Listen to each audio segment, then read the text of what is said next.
Meet the VolkanoX Wave Bluetooth speaker, your new go-to for awesome sound anywhere you go. This little guy is built to handle it all. It's got a tough, waterproof design with an IPX66 rating, so rain, splashes, or dust won't stop the music. The Wave packs a 12-watt RMS output with dual speakers, giving you clear highs and deep punchy bass. You'll get up to 10 hours of playtime, which means plenty of music for your day or night out.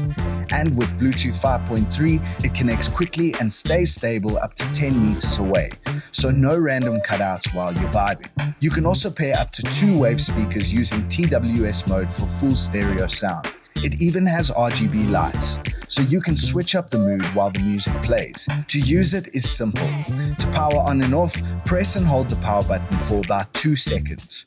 For Bluetooth pairing, on your phone, open the Bluetooth settings and tap on Wave to connect. You'll hear the tone when it's paired. For TWS pairing, turn on both Wave speakers, press the TWS button on one of them, and after a few seconds they'll connect together. Then pair your phone as normal. And there you have it, stereo sound. For the lights, double-click the power button while the music's playing to change the lighting mode.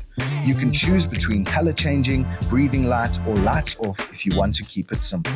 For charging, use the included USB-C cable. It takes about 2 to 3 hours to charge, and you'll get up to 10 hours of playtime depending on your volume level. If you want great sound, cool lights, and a speaker that can handle anything, the VolkanoX Wave is the one to grab. Thanks for watching. Don't forget to like, subscribe, and let us know which Volcano speaker you want to see next.